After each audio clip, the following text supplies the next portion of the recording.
그래요. 그럼 한동훈 비대위원장 옆에 사람이 그렇게 없어요? 있을 수가 없죠. 있을 수가 없죠. 네. 누가 거기랑 같이 목숨 걸겠습니까? 일단 실질 권력은 윤석열이 갖고 있고 네. 윤석열하고 아까 말씀드린 차별화에 지금 성공했냐 안 했냐 차별화를 못했어요 전혀.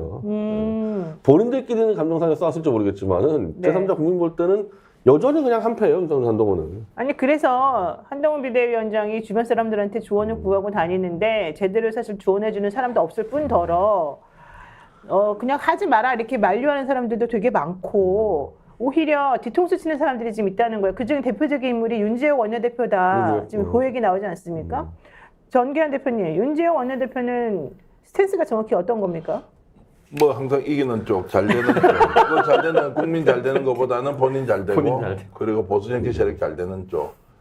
그 정말 수제자이시지 않습니까? 또 대구 출신이고 한때는 굉장히 합리적이면서 이렇게 뭔가 좀 세상을 긍정의 방향대로 이렇게 하는데 어느 순간에 보니까 이제 뭐 우리 같은 사람도 종북 좌파가 되고 네. 그리고 뭐 하여튼 체제 전복 세력 비슷하게 이제 가는 이 구조 안에서 계속 생존하셨던 사람인데요. 생존했던 정치인이죠. 근데 이번에 이제 한동훈 비대위원장은 저렇게 손을 잡고 했는데 한동훈 비대위원장이 엄청 의존을 했다는 거예요. 이제 선배인데다가 윤재욱 원내대표에게? 그렇죠. 관록도 있고 거기다가 이 사람은 경찰 출신이니까 네. 이게 상호관계에서 윗사람을 모시는데 아주 탁월한 재주가 있어서 또 말도 굉장히 온순하고 논리적으로 해요. 그러니까 한동훈이 푹 빠졌죠.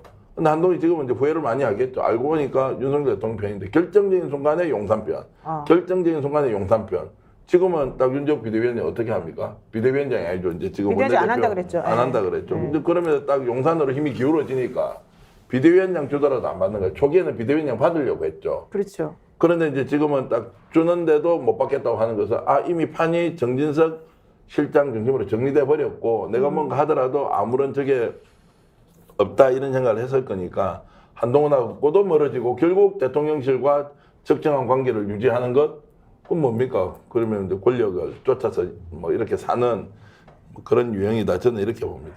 아이고 그러면은 윤재욱 원내대표는 어쨌든 권력 지향적이기 때문에 눈치도 잘 보고 흐름이 어디로 가는지 정확히 알기 때문에 이번에는 요 타임, 이번에는 요 타임 이렇게 갔다. 그러면 한동훈 비대위원장도 사실 그런 인생을 살아왔지 않습니까? 본인이 그걸 모르나요? 한동훈 비대위원장 근데 지는 삶은 살지는 않았잖아요. 늘 이기고 1등하고 앞장서고 주도하고 그러면서 권력의 담보를 다 받고. 네. 근데 대구에서 국회의원 해가지고 지금 당선됐거나 이번에 이제 다시 나온. 귀환한 사람들이 한번 보십시오.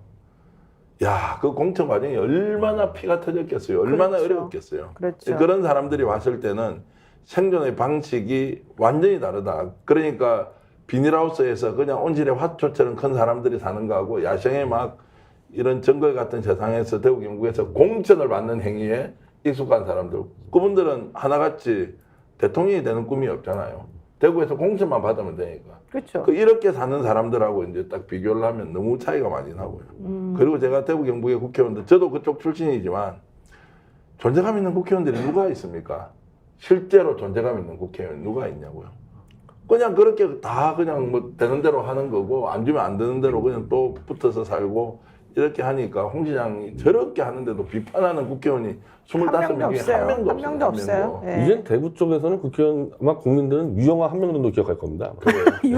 유영아 하나 정도 기억하고 나머지 기억도 안 날 거예요. 그리고 대구에서 지금 뭐 정리하겠다는 주호영 그거 잘 모르죠 사실 일반 국민들. 원내대표 됐고 이번에 뭐 총리설도 나오고 또 경북도지사도 뭐 프레시안에 보도 보니까 뭐 도지사도 총리 될 수 있다 해가지고 갑자기 이제 총리 찾는다 그러니까 막 대구에서는 좀 심하게 말씀드리면 언론사 동원해가지고 막 그 뻔뻔질 있잖아요. 이렇게 해서 혹시 대통령이 간택을 해줄까 싶어서 하는 것 같고 거기에서 뭐 민심이 어디 있으면 뭐 그 사실 아사리판 중에서 아사리판. 그래도 광주 전남은 이번에는 이렇든 저렇든 싸움판이 좀 벌어져서 바꾸기도 했잖아요. 그렇죠. 대구 경북은 한 명도 못 바꿨다. 차라리 부산을 안 보라고요.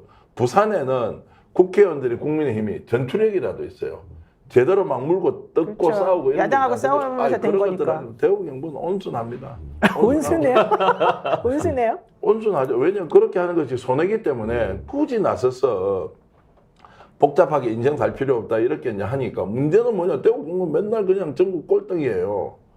뭐든가 전국 꼴등이에요. 뭐 1인당 GRDP 꼴등 20년째 뭐 30년째 그런 데는 뭐 계속 찍어주니까 대구는 그렇게 살든지 아니면 정말 과거에 김부겸처럼 이런 사람을 좀 키우든지 지금은 뭐 정치인들한테 가서 누가 얘기할 기억이 있어요. 이야, 그렇군요. 저는 전혀 몰랐습니다. 에이, 왜 몰라서 다 알고 있으면서 그렇게 말씀하시는 건데. 한동훈은 제가 보기에 그 윤재옥 뭐 어떤 대표를 포함해서 더욱더 정치적 핍박을 받아야 다시 뜰 수 있을 것 같아요. 예. 왜냐하면 핍박받으면 성격 나빠지는 거 아니에요? 아니 근데 사례들이 너무 많잖아요. 가까이 조국 대표도 그랬고 또 뭐 이제 언론계 이제 1등 대신 김호준 씨도 마찬가지 아니겠습니까? 핍박을 받아서 동정표가 몰립니다. 그러면 오히려 또 정치적으로 오히려 득세할 수 있는 계기를 마련할 수 있다고 봅니다. 여러분, 저를 좀 비춰주세요. 핍박받아서 뭔가 방송이나 이런 데서 좀 나갈 수 있게끔.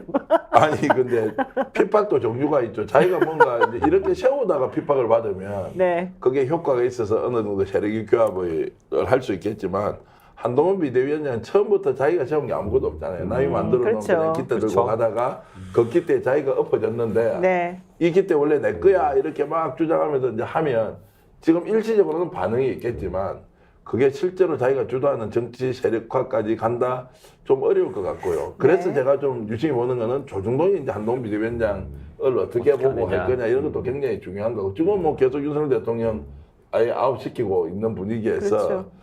과연 이제 조중동의 방향이 어떻게 되냐. 그러면 이제 보수 쪽도 이걸 지금 이제 이렇게 간다 저렇게 간다 정리를 해야 되는 거예요. 조중동은 네. 지금 거의 한동훈 기사 안 나오는 분이에요. 네. 안 나오는 안 분위기인데 나오는 분위기. 그러면서 동시에 윤석열 대통령 계속 비판하잖아요. 윤 대통령 대해서는 이제 원래부터 재벌하고 이제 입장을 같이 하면서 비판하는데 이 그럼 조선일보가 이 선거 전까지는 한동훈 대안 나가다가 지금 싹 끊었어요.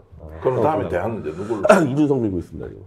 예, 지금 중앙조선은 이준석 밀고 있습니다. 와 이준석 이준석은 근데 다음에도 나이가 되나요? 대선에 나이가 안 아니 되잖아요. 뭐 대선까지는 아니더라도 일단은 이 새롭게 판짜는 데는 이준석을 지금 적극 아마 그래요? 재벌도 그렇게 판단한 것 같아요.